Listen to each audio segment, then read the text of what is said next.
I'm El-Sawy, or shorter Mohamed El-Sawy. I do represent Saqiyat Al-Minham El-Sawy, act as the founder of the place, which means a lot to me.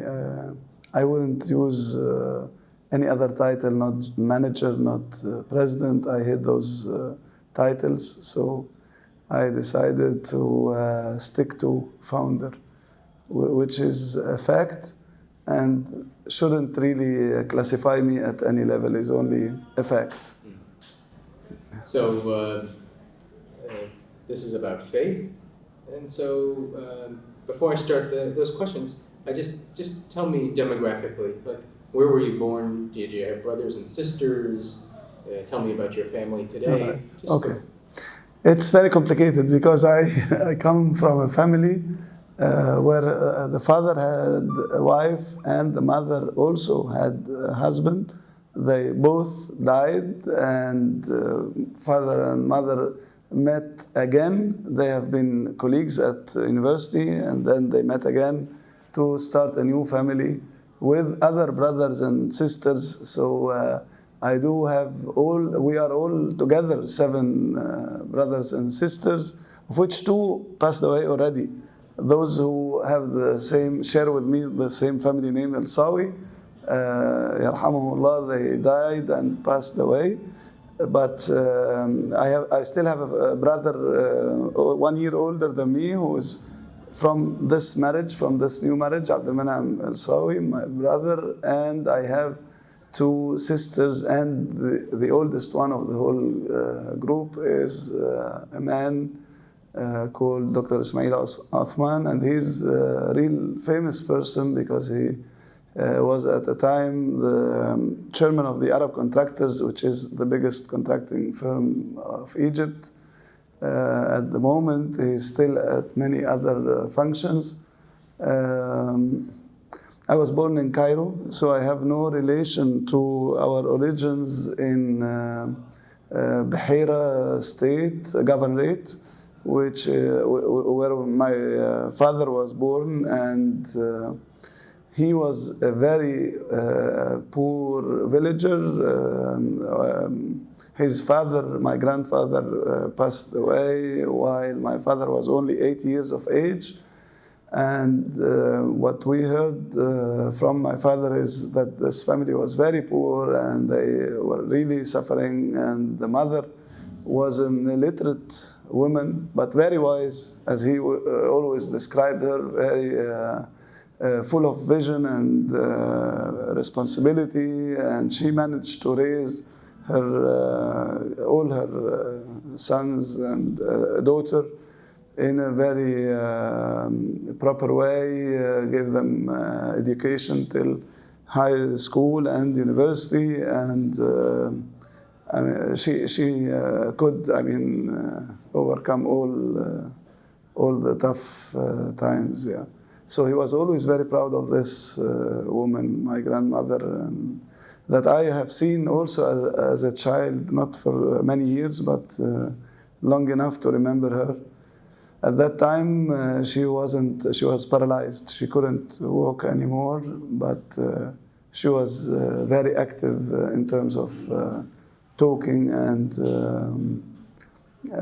being able to enter discussions.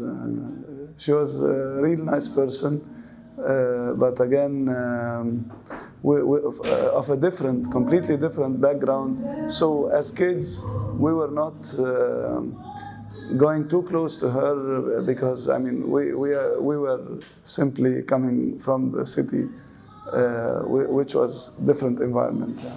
On the other end, I'm sorry, my mother comes from a completely different family. Her father and mother were long-living people. They all passed away now. My mother, my father, the grandfather and mother of the side of my mother, they all passed away, but they were none of them passed away younger than 80, and her family was a relatively rich one, and they were pashas. Her grandfather of the father and of the mother were both pashas at that time, important people and rich, and completely different background of the two families that met and established the new one. So, And your family? yeah, Family? I have a family. I have a wife and two girls. They are now, one has finished education at university, at the German university in Cairo last year, and the young one is now choosing the university to enter. So they are no longer kids, real beautiful girls. Yeah. And I was raised in the German school in Cairo from kindergarten till the final school year. After that, it was the Faculty of Fine Arts, architecture. I mean, this is the education I had. Yeah.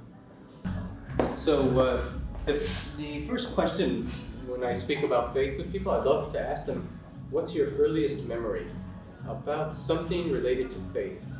Maybe as a child you had some questions, or you had some memories or dreams or experiences with a parent or a family member. What's your earliest memory? The first time I decided to fast, this was in the age of 5, and it was really too early. I mean, people shouldn't start that early to fast the whole day. Ramadan day is really too long for this age. And I thought I would do it, and my family wouldn't tell me no. I mean, they said it is not your age, but I kept saying, no, I can, I will do it. And half an hour before sunset, I started swearing at Ramadan, and saying, this is unfair, this is too... And my father was smart enough to tell me, fine, let's stop this problem. You should go eat and drink, but let's go prepare the food together. And he managed to make this half hour, pass peacefully without any problem. But I remember that time that I was told after I ate and felt good, you did a big sin. I mean, how come you swear at Ramadan? I mean, this is a religious month, and it's there to give us so much good things. So it's been a very bad thing that you did. You might have rather not fasted at all and never swear at Ramadan or something relevant. So this was an early stage to think of what is allowed and what is not allowed in relation to worshipping. For me, this was something really very, full of questions. And how come I may not swear at a month? I mean, what is the month of value? And then the stage started with lots of questions. Why? Who is Allah? How come Allah was not created? He created everything. So if it's really a must or a necessity that everything that was created has to have a creator, so why doesn't this apply to Allah? How it cannot be true. This is all something that there must be a secret. There must be something unknown. But I, as everyone else, never dared to tell this to anybody because it is part of the Egyptian culture that you may not even question such things. You may never. Nobody would dare to put such a question, how come, or anything related to Allah. Allah is the mighty, the creator of everything, and you may not discuss this or anything relevant. I kept between me and myself trying to find solutions, trying to reach an answer, until I felt, why do I really bother myself so much? It is much simpler. I also believe that Allah is the very powerful hymn. I don't really know what to say, and that He is very good to people, and that He created us, and He loves us, and He gives us so many things. So I need to keep, searching in this direction. I'd rather stop totally and take the advice of other people, never think of this anymore. And I took the decision between me and myself. It's a closed door. Don't try to open it again, and enjoy the feeling of believing in God and relying on Him and asking Him every time you feel in need. So since then, I don't think I ever questioned this again on any level or in any way. Yeah. Anything else related? When we were young, very, very young, we were told never to ask someone, what is your religion? This was part of being impolite, being not nice to someone. Why should you? And I like this now very much. I used to feel, why are they, prohibiting asking about the religion of anyone? But now I do promote this idea. I tell people, why should you interfere in other people's belief? If we really want people to live in peace together, let's forget totally about their beliefs and only judge their actions, their treatment, their behavior, their facts, things that they do. We should not care about what someone thinks. We should only care about how he reacts, how he implements whatever he is doing. So I think this is the great solution, the great formula. If applied on earth, there won't be any problems from this side. There shouldn't be. It should be a personal thing. I would wish that the day comes where you don't need to write in any ID the religion. There shouldn't be any mentioning of religion in IDs. It is a necessity for us, for Muslims, when it comes to death. So you have the heritage or whatever you leave back is distributed according to Sharia or to whatever it says. And again, it is needed when you go marry. So only at these two cases when people marry according to religion. Yeah. When in your life do you feel like your faith was its strongest? Was the strongest? Yeah. When I was at Hajj, I enjoyed the days very much, very much. I really had very good time. And I was surprised that so many people suffer and complain. And when they come back, they say it was so difficult and it was tough and it was very hard. I was saying, how come? But I could tell myself a reason, a very practical one. I was fit. I was simply fit. I'm a marathon runner, and I had finished a marathon only 2 weeks prior to Al-Hajj, so I was going in top fitness. So this saved me for sure the physical stresses.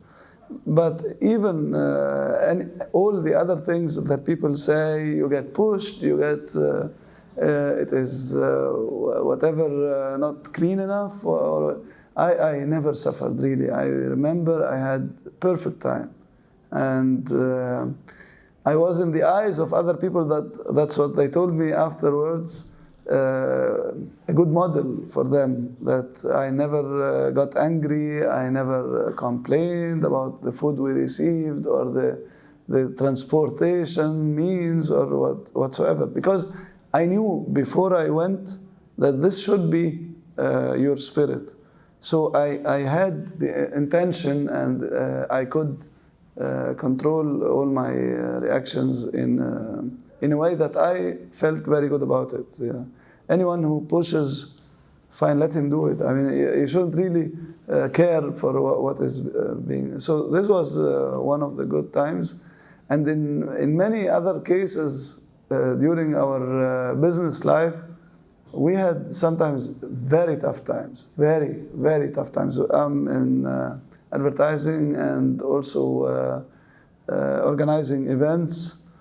So we had, like 15 years back, we have been organizing the ice shows in Egypt for Holiday on Ice. And this was a very big risk-taking event because several millions were to be spent, and you wouldn't really know or you couldn't guarantee what return will be. And we made big losses. When I say we, is my brother and myself. And we reached sometimes very, very critical zones in going very close to being bankrupt and have no sources to pay the debts. And it sounded very, it was really critical. But I remember that these nights I could pray to God and say, if nobody is helping us, I'm 100% sure that you will, and I can feel it, and I expect. I did everything I can, and it is only you now who will make it happen, that we don't go into tough situations. And this is what happened. I mean, there were so many entities or companies or people who could have given us terrible time. None of them started any action, and they were all very patient for several years for us to pay back and make it again through and become, stable again. So it was, I believe, great support from God to help us in such a way. You shouldn't, when you expect something from God, you shouldn't expect a miracle. You shouldn't expect a bag full of money to drop on your head. This is not what should happen. But alone, having people accept you and understand your situation and be patient, this was, for me, God's help. Yeah. Tell me about, over time, how has your faith changed? You know, like from the time you were a teenager to the time as a young adult, to the Hajj, to the... Yeah. How would you describe your faith has changed? At the age of 10 to 12, I think, I was not missing one prayer, all on the right time with very big care. And then maybe as a teenager, things have changed, and I could pray twice a day, 3 times a day, skip a day, maybe until I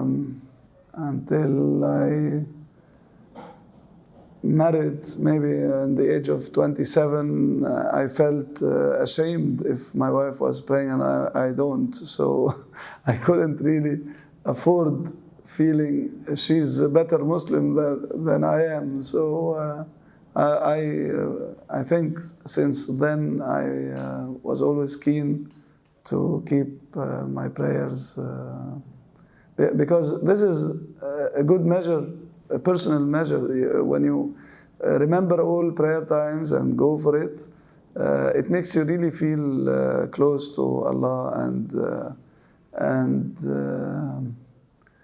that you have the base, always there, something that keeps the communication all the time. But I believe that since early, maybe the 20s, I always relate things to Allah. When I say anything happening in the future, I would always say, inshallah. I would never say, I'll meet you tomorrow without saying, inshallah. Even if you don't understand what the word is, even if I speak to foreigners who do not know, inshallah, I would say the full sentence, we shall meet tomorrow, inshallah.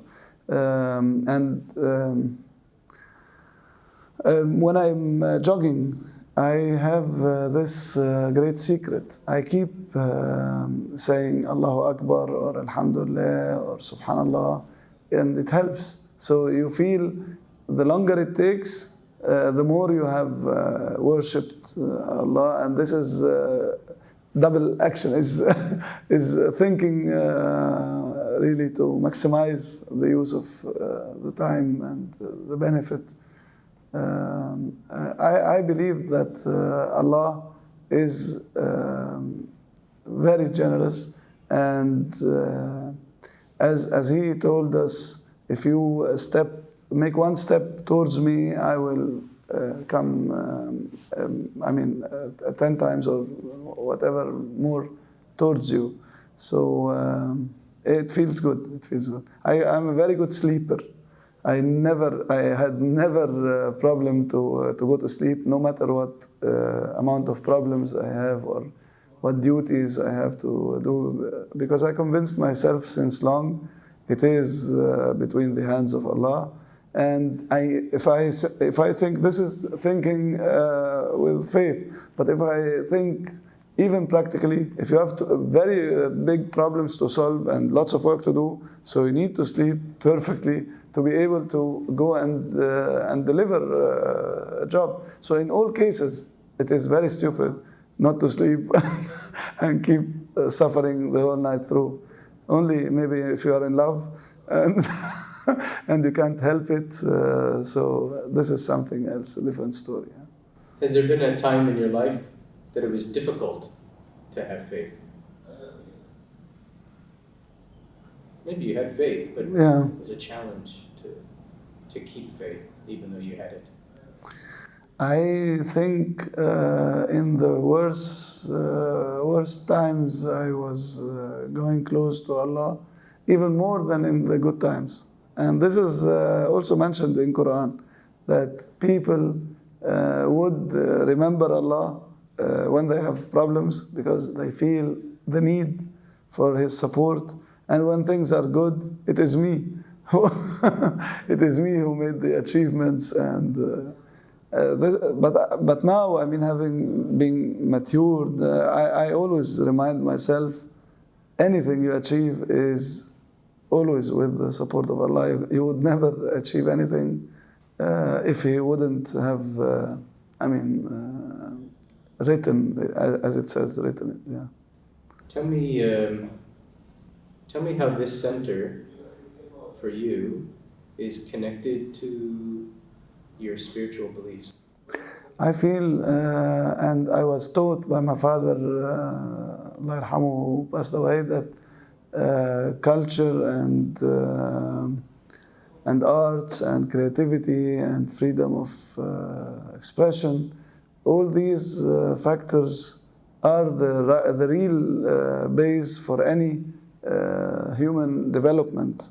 And this is the best thing that you can do to any society to develop the people. And I feel that every moment or every minute or every effort I do here is counting to my good, how do you call it, on the final day when people go to God and get the judgment. I think that this will help me a lot, and I really believe myself that I'm doing it only to be good to the society, to other people. It is not for myself. I am 100% sure that I do not really expect anything from this work but achievements to the society and to other people. Yeah. Yeah, so it's giving me a very good feeling and hope that many of my sins and bad things will be, inshallah, balanced by what I'm doing here. And Yeah. I know you have Christian events and Muslim events. Sure. I don't have any problem with Christians or Jewish people or whatever other believers. Would do. It's for me. Any believer is close enough to me than someone who would say there is no God, there is no Allah. I mean, it is definitely. Another version. I always say all religions are. It is one religion, but only different versions.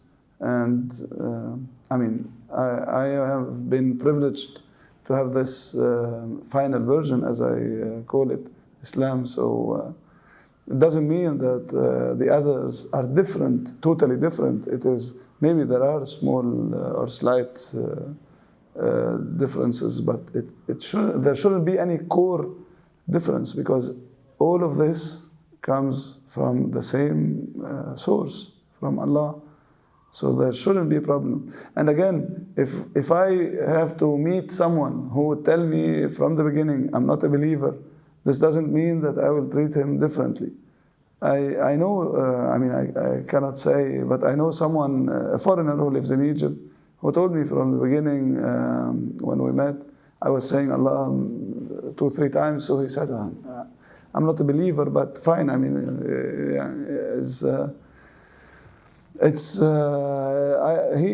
he says, I believe in good things and I want to be a good person, but I don't think I need a God to do that. So again, I kept his friendship and I never thought of breaking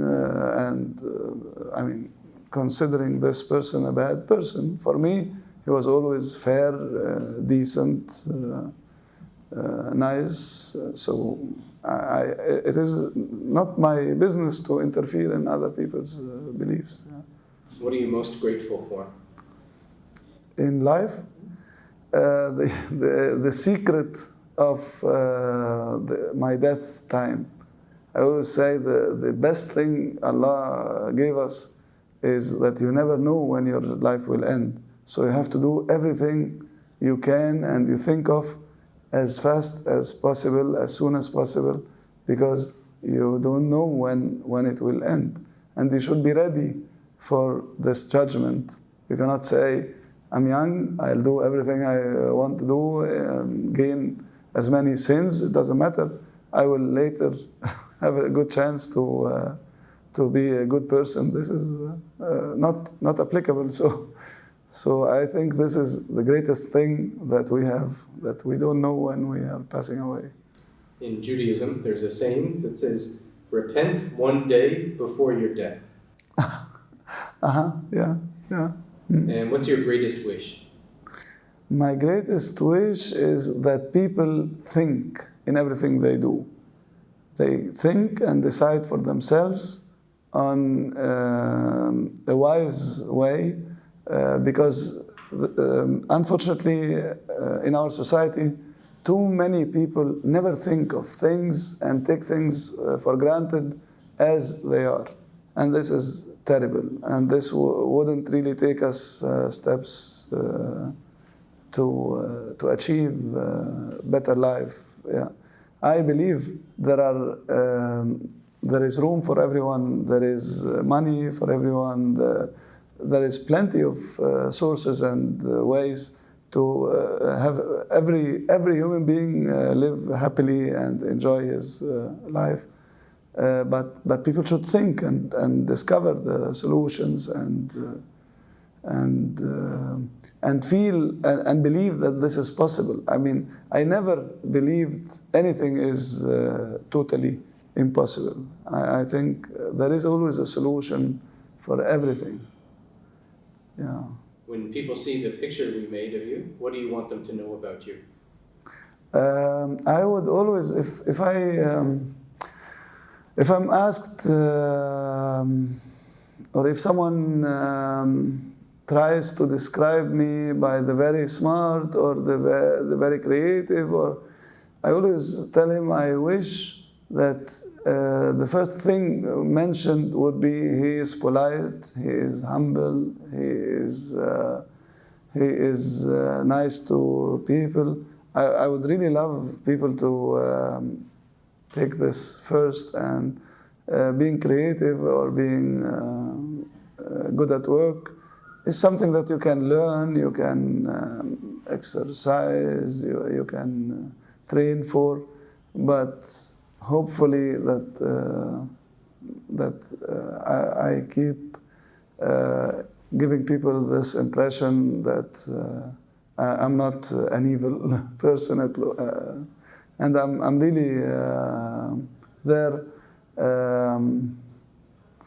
to be of use to other people, and I feel this is also not something that you do because you are very good or you are simply a good person. This is needed for everyone to live in a society. I want to be good because I also expect others to do the same thing. When I donate blood, I always tell people, donating blood is a very good example, because when I donate blood, I'm enriching the storage of my blood type, not of others. The one that I personally might need after 2 days, not after 2 years. So I should be smart enough to donate blood and keep the storage full of the blood I might need. So if people think this way, there will be blood for everyone in need, and there will be food for everyone who needs it. Simply do your part and do your duties to others, and you will never be in trouble. You will always have someone to pay you back whenever you need it. Yeah. Last question. Yeah. Do you have a message? Personally, yes. I always tell people, believe that there is not one solution for any problem. So you should accept other ideas and other points of view. It is not only what you think is right that can be right. Does this act as a message for you? Yeah. All right. Yeah. Okay. Thank you so much. Thank you. And thank you for the hospitality. I'm very happy touched by what you've created here. Thank you. God's Thank help. you. Thank you. And, it's really special. Thank you, and I wish you real success in this great mission, I could call it, and also a message that and a good documentary of this time that people might use for hundreds of years to come. It could really be of help for generations to come. And that's why I'm writing now the book that I'm calling for myself, Book of Death, and for the people like is it Wasiyya, what you where you say how do you want your money to be distributed? Your will, yeah. My will, yeah. Yeah. I'm calling the book this way because I will write, I started already to write all the secrets, all the history of this place, and to act as a guide for anyone who wants to do something similar, smaller or bigger, because if this happens, I will always gain more thawab for the future, even after my death, inshallah, hopefully. Inshallah. Thank you very much.